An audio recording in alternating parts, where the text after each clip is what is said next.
Biologando.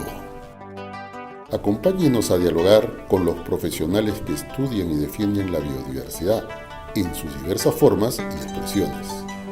Este programa es auspiciado por la Agencia de Prensa Ambiental, Inforegión y el Colegio de Biólogos del Perú. Amigos de Biologando, tengan todos ustedes muy buenos días. Hoy, abril, estamos retomando este programa Biologando, donde tenemos el gran interés de dar a conocer el importante trabajo que hacemos los biólogos y las biólogas en el Perú y en el planeta, en un aporte con nuestras investigaciones, con nuestros estudios, buscando conservar nuestra biodiversidad, buscando conservar los ecosistemas que lo albergan, pero también nos preocupamos por la salud humana, que es parte de esta gran biodiversidad.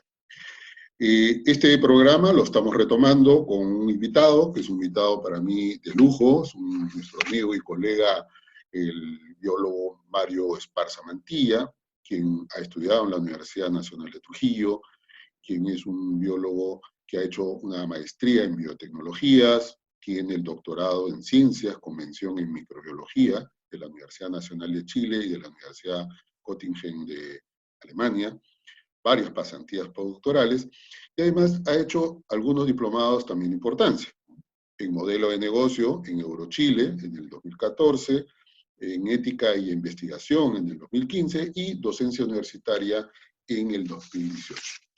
Entonces tenemos aquí a nuestro amigo y colega, a Mario Esparza, y la primera pregunta que le hacemos es, ¿por qué decidió estudiar biología? Buenos días, Mario. Buenos días, Sandro. Agradecerte la invitación. Saludos a todos los colegas. Peinar Naus y Cholo Chan Chan. Buenos días, juventud. Son radiantes por ustedes, idioma muchic. Bueno, la pregunta es bastante importante y también emotiva. Agradecer también el poder compartir estas respuestas. La verdad, todo parte por el espíritu de curiosidad. Yo creo que ser biólogo, desde muy niño ya se nos despierta ese espíritu por estar en contacto con la naturaleza y poder, digamos, conocerla en toda su amplitud, en los distintos tipos de seres vivos, ¿no? Cuando uno comienza a despertar ese conocimiento de la biología, ¿no? Los insectos, los animales, flora y fauna. Y eso nos atrae.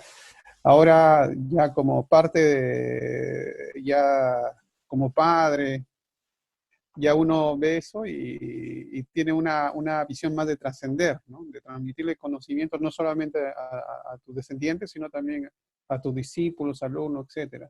Y eso va por una especie de que tu curiosidad pasó a ser una profesión y después pasa a ser una forma de vida, digamos, ¿no? Entonces, ahora si esta forma de vida tú la sazonas con mucha emoción y pasión, se transforma, digamos, en algo que te hace feliz, ¿no? Y esa es parte de mi manera de llevar, que es la biología. De acuerdo. ¿Y qué te hizo viajar a Chile? Estás mucho tiempo por allá. ¿Qué estás haciendo? Ya casi 20 años, ¿no? Entonces, bueno, definitivamente, como te comenté, la curiosidad es tal que en el fondo en Perú, cuando yo me formé en el área de microbiología, en la Facultad de Ciencias Biológicas, la Escuela Profesional de Microbiología allá en Trujillo, habían todavía, estamos hablando a finales del 2000, tópicos que no se podrían hacer en Perú de una manera que el Estado te ofreciera lo que es la ingeniería genética o microbiología molecular, lo que es la manipulación de ADN. En Lima habían 2 universidades que lo hacían, privadas, pero era costoso, me acuerdo en ese tiempo, algo de 15.000 soles o 20.000 soles, de poder hacer una pasantía de un par de meses para poder acceder. Así que me atreví a escribir a un amigo, bueno, en ese tiempo había lo que ahora era el Messenger de Hotmail, y escribí a un profesor de Alemania, por ese entonces en el chat, y me contacté con él y me dijo, de inmediatamente tú puedes venir mañana mismo, me dijo, ¿no? Así, hay que hacer las coordinaciones, le mandé los documentos, postulé a unas becas, a DADEF, del gobierno alemán, y eso me abrió las puertas a poder gestionar proyectos. Lo hacía de manera, yo no sabía hablar alemán, inglés, no era digamos, era una debilidad como profesional porque no te dan todas esas herramientas en ese tiempo, y la verdad que no fue ningún problema. Yo al final terminé enseñándoles español a los alemanes, ¿no? Y algo de muy chico. Entonces, al final lo que tanto en Chile como en Alemania destacan es la capacidad de trabajo. Al final no te conocen como Mario Esparza, sino como el peruano, ¿no? El peruano o el mochero que trabaja Y esa es más o menos la impronta que nosotros tenemos a nivel internacional en materia de nuestras capacidades, ¿no? Entonces, esa ingeniería genética ya me permitió, tanto en Alemania como en Chile, poder capacitarme, hacer algo de cirugía molecular, tanto a muchos microorganismos, virus, hongos, bacterias, células humanas o de plantas, y te abre un campo importante, ¿no? De poder comprender muchas más bases de lo que es la vida en ese contexto, ¿no? De acuerdo. Ahora, entiendo que en tus trabajos últimos que estoy observando tienen que ver mucho con el cobre, ¿no? Y también has desarrollado bastante información, entrevistas, videos, hablando sobre la importancia del cobre, en especial por su, digamos, su posibilidad de ser un buen antimicrobiano y tiene otras utilizaciones. Cuéntanos un poco sobre esa experiencia, Mario. Claro, de preferencia, más que todo por las propiedades que tiene el cobre. El cobre, digamos, ha sido un material para mí siempre que me ha llamado la atención desde muy pequeño. Como te comenté, yo viví en Trujillo, en zonas de Moche. Bueno, actualmente todavía la casa está allá, a unos pasos de las Huacas del Sol y la Luna, ¿no? Entonces, todo ese entorno de interactuar con esos hallazgos y estar tan cercano del cobre siempre ha sido, digamos, una curiosidad también, aparte de la biología, de poder saber, ¿no? Para qué usaban, por ejemplo, el tumi, los cuchillos Claro. ceremoniales. Siempre me entró la curiosidad de poder investigar más allá. Y Ajá. acá en Chile prácticamente, recuerdo que fue en la pandemia, la anterior pandemia, el H1N1, el 2008, por ahí, 2009, fines de 2009, 2010, por ahí, donde los médicos en el hospital clínico, me acuerdo, estaban tratando de hacer algunas cosas, pero no tenían, digamos, la experiencia en la parte microbiológica para hacer las pruebas. Y además había el temor también, así como hay actualmente, de trabajar con estos virus y bacterias, ¿no? Así que, así como me estás viendo, yo, mientras tomaba café con ellos, digo, yo me encargo de hacer eso. Me dieron la oportunidad de hacer las pruebas en ese entonces, y me encerré prácticamente un par de semanas con todos los bacterias patógenas para hacer las pruebas, primeramente modelos bacterianos, usando las láminas de cobre versus el acero inoxidable y otras superficies que están en los hospitales.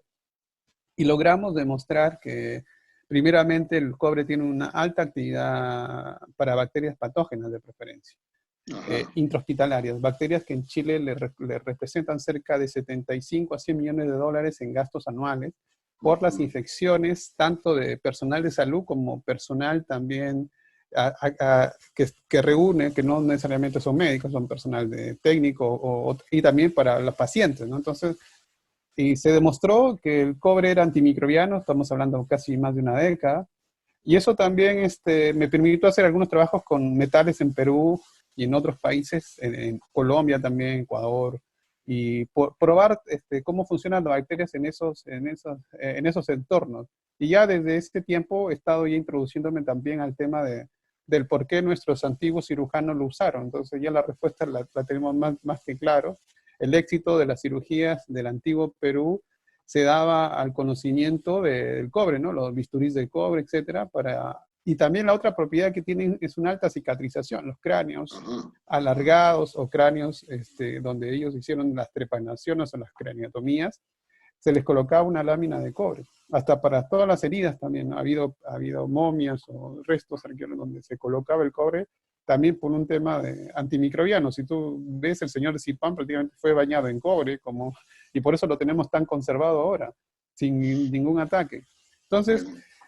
se ha usado mucho por nuestros apapac, digamos así, nuestros sabios médicos ancestrales, que ellos ya conocían las propiedades, y ahora en este contexto de la pandemia vemos que el cobre tiene una aplicabilidad en el tema antiviral, o sea, en su presentación como metálico y también como nanopartículas, que también la nanopartícula es metálica, ¿ya? O en solución también como sulfato cúbrico.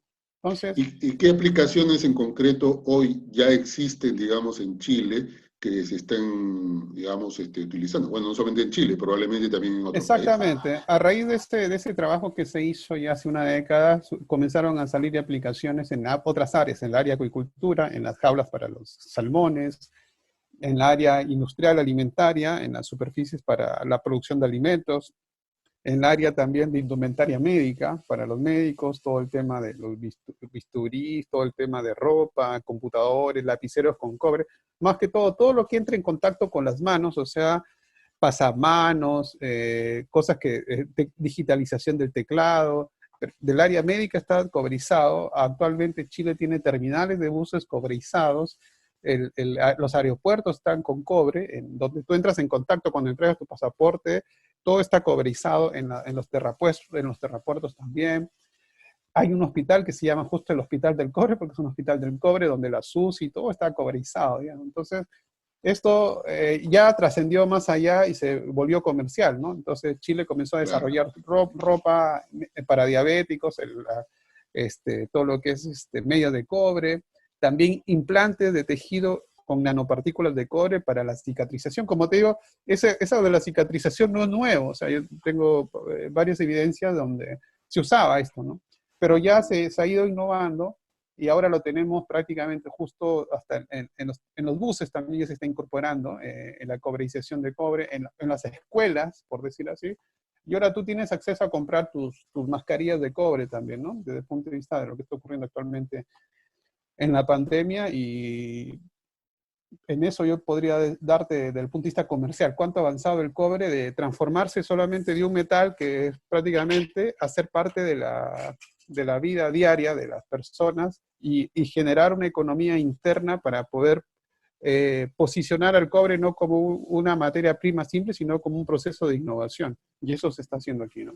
Claro, mucha gente en realidad cuando escucha cobre está pensando en un cable, ¿no? Está pensando en cosas de ese detalle, pero lo interesante de lo que tú nos informas es que el cobre tiene otros usos y lo interesante, un uso para efectos de la salud humana, ¿no? Y en general de los ecosistemas. Yo creo que eso es bien, bien importante, es un aporte bien importante. Además, creo que el detalle que tú nos mencionas de que esto ya tiene, digamos, un uso de nuestros ancestros anteriores, entonces creo que eso le da también mucho valor, ¿no? Porque muchas veces hemos subvalorado esta información y este trabajo que nuestros antiguos peruanos han realizado, y en realidad ellos ya han hecho varias de estas cosas. Me parece genial. ¿En el Perú se está usando algo de esto o solamente Chile y algunas otras?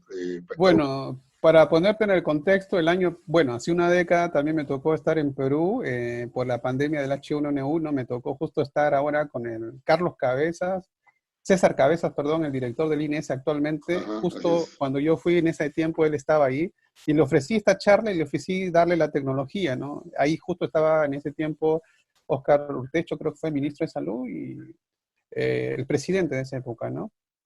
Y se dio la charla, hasta fui al hospital 2 de mayo, habían como 40 pacientes de tuberculosis también ahí en una misma sala, y varios médicos infectados con TBC y aparte. Y lo mismo que pasó, ¿no? Lo que te acabo de comentar se lo repetí a ellos, le hice una consultoría todavía a costo cero, visité varios laboratorios, Instituto Nacional de Salud, hicimos una capacitación en lo que es ahora, los que están secuenciando los genomas ahora en ese tiempo no tenían capacidades, en ese momento se les hizo una capacitación con profesores que se logró traer, invité a colegas de Reino Unido para que los capaciten en Chile, y se hizo recién el proceso de genómica en la salud. Justo ahí hay varios, tú buscas, puedes colocar en Google, hay INS genómica, y de esa fecha salen ahí en las propagandas líneas esas actividades que le hicimos como biólogos prácticamente. De acuerdo. Pero ha pasado 10 años y no se ha hecho prácticamente un cambio significativo para resolver este problema, ¿no? Bueno, en realidad a partir de la pandemia que se está desarrollando en el Perú, estamos mirando a nuestros directivos, ¿no? Siendo muy autocríticos de la situación del sistema de salud. En realidad nuestro sistema de salud ahora se muestra con muchas carencias, no es de ahora, pues esto tiene varios años atrás, y está claro de que la inversión en salud ha sido muy pobre, ha sido subvalorada, y queda claro de que esta pandemia a la cual el país está siendo sometido y el planeta, nos queda claro que a partir de ahora el sistema de salud tiene que ser un sistema fuerte, solidario, tiene que ser un sistema que incorpore a todos los profesionales de la salud, porque además al principio había como un solo reconocimiento a los médicos y a las enfermeras, al cual yo también reconozco, pero los biólogos, los psicólogos, los tecnólogos y muchos profesionales de salud que también están, digamos, apuntalando este sistema, no eran reconocidos. Entonces creo que va a haber un cambio a partir de eso. Ahora, entrando al tema de la pandemia, Mario, hay en las redes muchas, digamos, con información bastante completa, científica, y otras que la verdad, digamos, son bastante, para decirlo así, anecdóticas.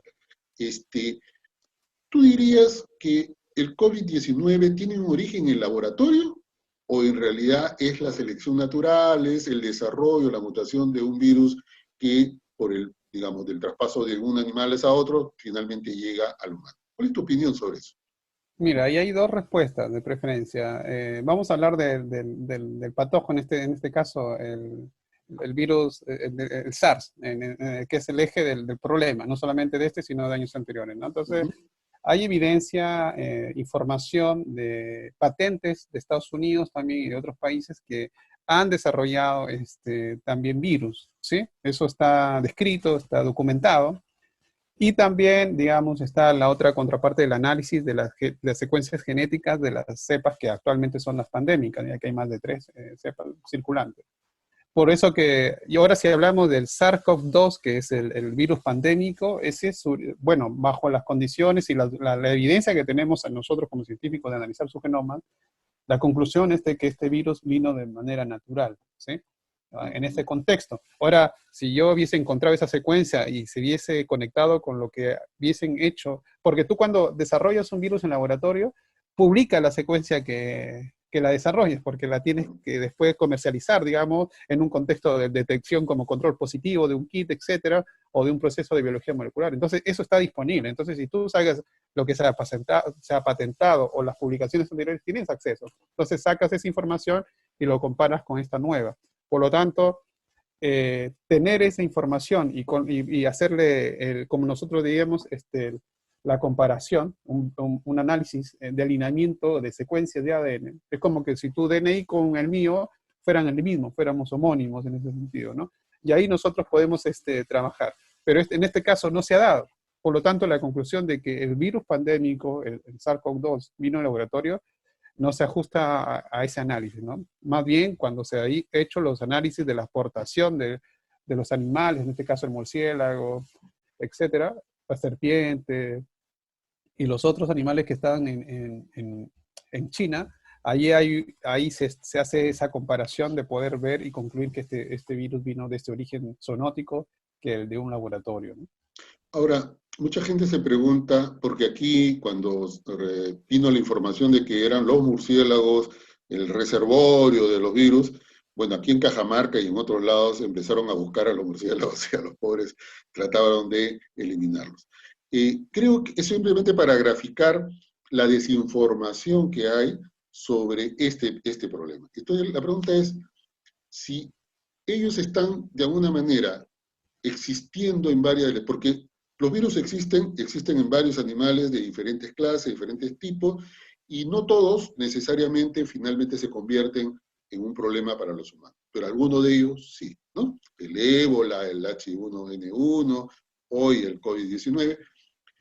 ¿Qué es lo que hace que estos virus finalmente terminen pasando, digamos, al ser humano y convirtiéndose en un problema, en una enfermedad?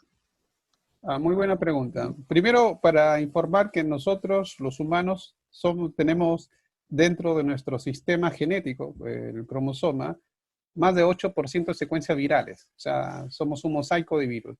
Por un lado, dentro de nuestro ADN y dentro de nuestro propio ecosistema humano. Por eso somos el eco-homo sapiens en ese contexto. Y en ese contexto nosotros tenemos trillones de virus. Si los pesamos en masa, lo más probable es que tengamos algo de 50 a 100 gramos de estas partículas virales en nuestro cuerpo, ¿ya? Así que hablar de un virus extra es prácticamente la guinda de la torta. Te vas a comer la torta y la guinda va pasando. Entonces, nosotros somos ese ecosistema. Ahora, los virus, así como nosotros los tenemos, otros organismos mamíferos o no mamíferos también los portan. También están en las bacterias, etcétera. Y es prácticamente hablamos, yo hablo de EVA y los virus, por ejemplo. Tengo justo también estoy escribiendo un libro. y los virus tienen que ver con, EVA es el dominio, los tres dominios de la vida, los eucariontes, las bacterias y las arqueas, y el otro dominio serían los virus, ¿no?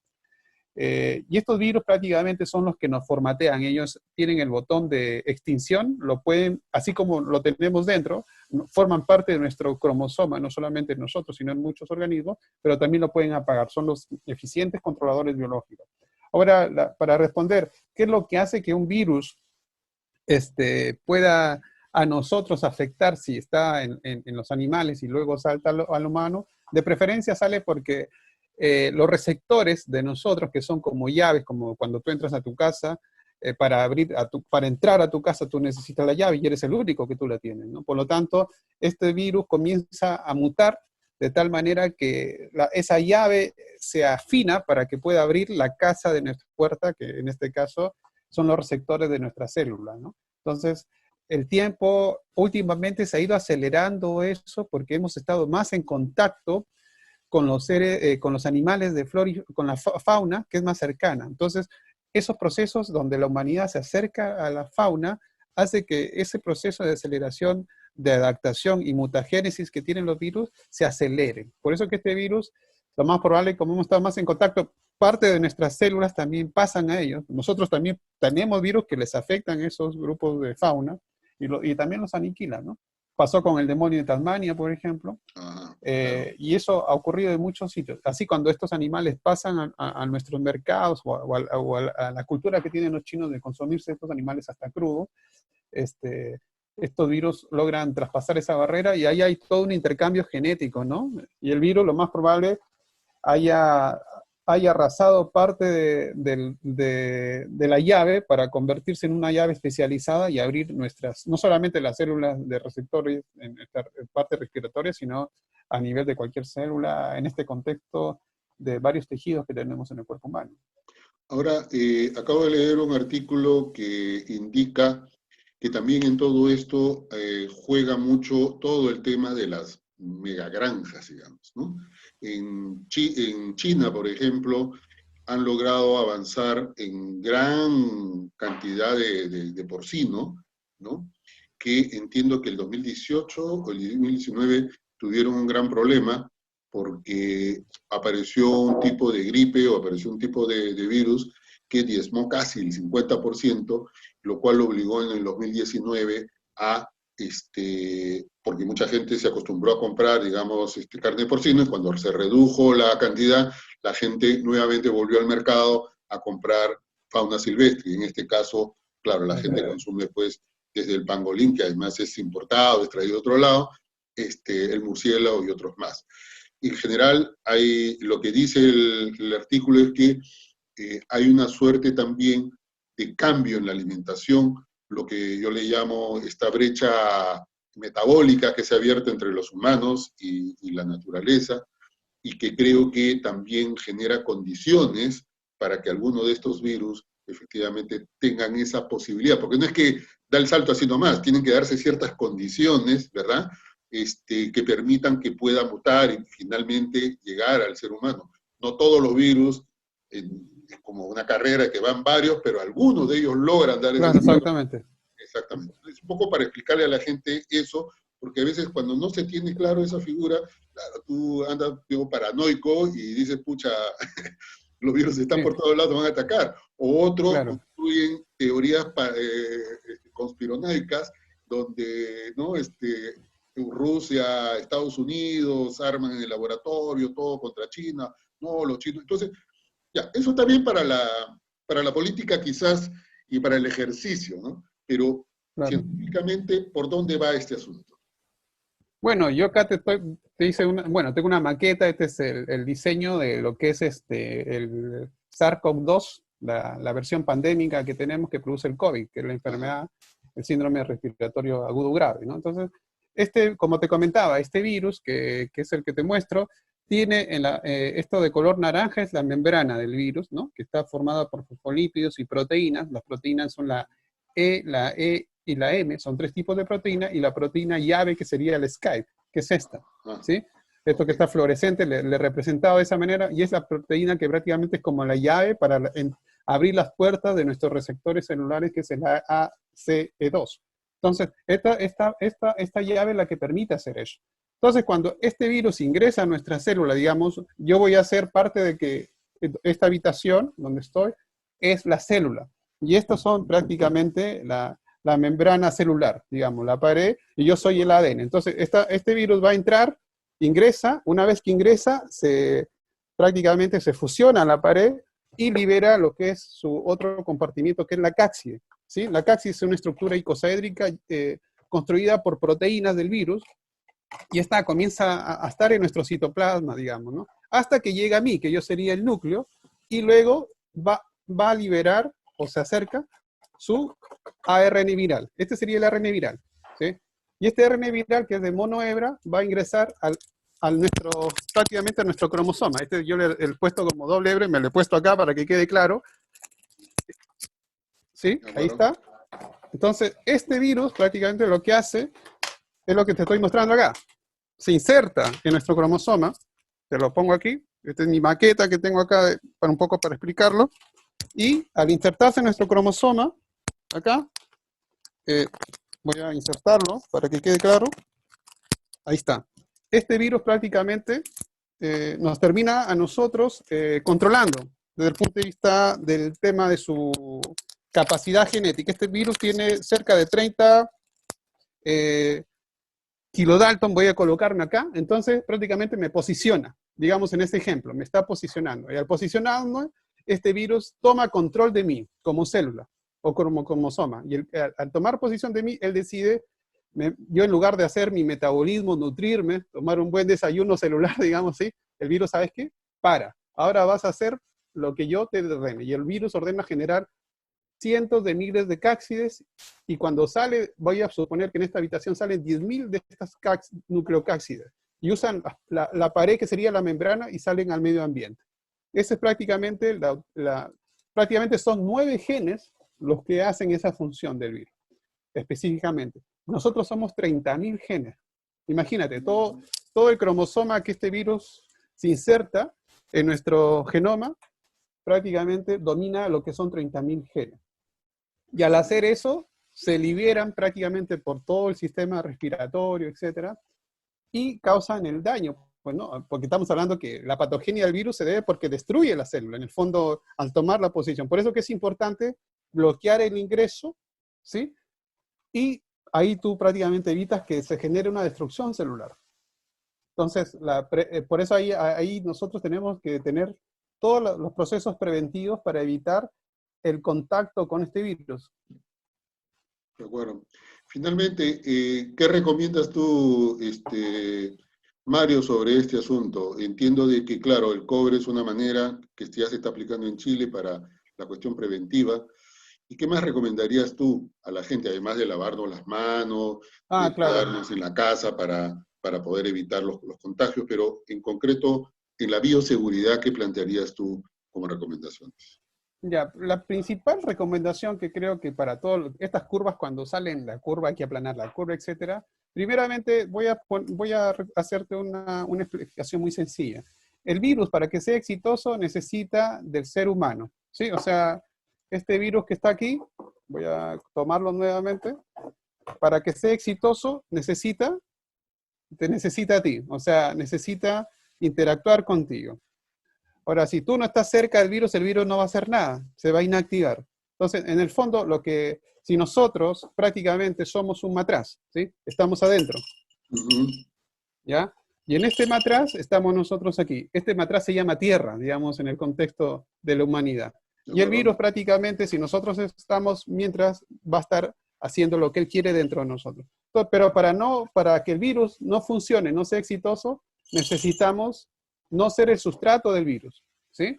O sea, la mayor recomendación, que es lo que aconsejamos muchos expertos, es no estar expuesto al virus o en reuniones masivas, o sea, prácticamente quedarnos en casa y hacer la cuarentena, o tener el alejamiento social. Entonces, eso es lo principal, porque el virus se transmite por microgotas, más o menos. Si yo estuviera contaminado, tengo más o menos 1 metro de distancia de microgotas que pueden llegar a una persona, ¿no? De persona a persona, más o menos yo tengo 1 metro de distancia. Hay que ver las ventajas que tenemos para aniquilar el virus. El virus es muy pesado, más la saliva que tenemos lleva restos de bacterias, células y proteínas que hacen que caiga de inmediatamente. Ahorita yo hablo y en los 20 minutos a 30 todas las micropartículas ya cayeron al ambiente, en menos de 1 metro, y en pocos minutos, en 1 o 2 horas ya está inactivado. ¿Sí? Entonces, primeramente, cumplir las indicaciones de los expertos, quedarse en casa, evitar las reuniones por todo este tiempo. Por lo tanto, así el virus ya no va a poder replicarse, porque nosotros somos su manjar, somos su sustrato. Eso es lo más relevante. O sea, cualquier economía, si hubiese hecho eso, no tuviéramos el resultado que está teniendo ahora de los fallecimientos. Y luego el tema preventivo educativo, que es lo que estás haciendo ahora, explicarles a las personas que sepan que nosotros somos el manjar del virus. Si nosotros salimos, el virus prácticamente nos va a hacer el efecto de infectarnos y posiblemente causarnos daños a nuestras células.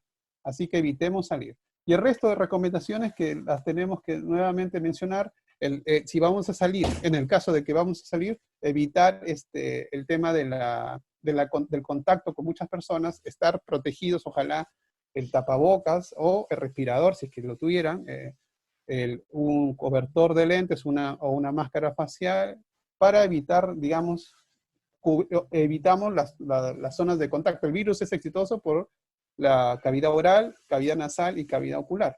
¿Sí? De acuerdo. Y al ponernos estos protectores faciales también evitamos tocar, nosotros nos tocamos cerca de 100 a 120 veces por hora. Entonces, y al tocarnos, ahí podemos llevar partículas virales todavía activas o viriones que nos pueden afectar. Entonces, esas son las principales recomendaciones. El resto podemos hablar de terapias, etcétera, pero creo que acá simplemente es inteligencia social. Somos inteligentes como sociedad, nos separamos, hacemos una buena cuarentena como se debe ser. Y yo te voy a ser sincero, yo no salgo hace más de 3 semanas de aquí. Y eso prácticamente un tema que uno lo conoce. Yo no quiero ser sustrato y les pido a las demás personas que te estén escuchando, no quiero que también sean sustrato de este virus que está esperando que todos estemos en el matraz para que haga su función. Evitemos que el virus se replique y sea el exterminador de nuestra especie, ¿no? Muy bien, Mario, te agradezco mucho tu valiosa información, tu explicación muy didáctica, la verdad muestra tu sapiencia y la experiencia que tienes. Quiero agradecerte y reconocerte y valorar tu trabajo. Ojalá que algún día estés mejor por Perú apoyando. Bueno, ya estoy en Perú, bueno, desde este año he comenzado, estoy dirigiendo una cátedra, que es la Cátedra de Microbiología, en la Universidad Nacional de Moquegua, con mis alumnos. Le mando un saludo a toda la parte, a Moquegua y a Hilo, a mis colegas también que están ahí. Soy parte ya de la institucionalidad de la Universidad Peruana, así que con eso también iniciar aportes también desde el punto de vista de estar activo allá y poder ir gestionando también algunas actividades profesionales con los colegas también biólogos en Perú. Bien, me parece muy bien, Mario, y siempre tú colaborando también con nuestro colegio profesional. Y te agradecemos mucho esta entrevista, muy didáctica, muy importante, y le decimos a todos nuestros amigos de Biologando que Mario y yo nos quedamos en nuestra casa. Hasta la próxima entrevista de Biologando. Hasta la próxima, y también decirles que pronto estoy, a 2 semanas, vamos a sacar un libro al cual estoy redactando, se llama Hackeando el Coronavirus. De preferencia, ahí voy a explicar algunos conceptos de la especialidad, y sobre todo lo que está aconteciendo desde el punto de vista también informativo y cultural en este tema. Espero también pronto proporcionarlos al Colegio de Biólogos. Sí, te haré una entrevista sobre el libro para que nos expliques un poco y esperemos que sea el jaque mate del coronavirus. Bueno, como digo, Mario y yo nos quedamos en nuestra casa. Hasta la próxima. Gracias. Hasta la próxima. Saludos a todos. Chao.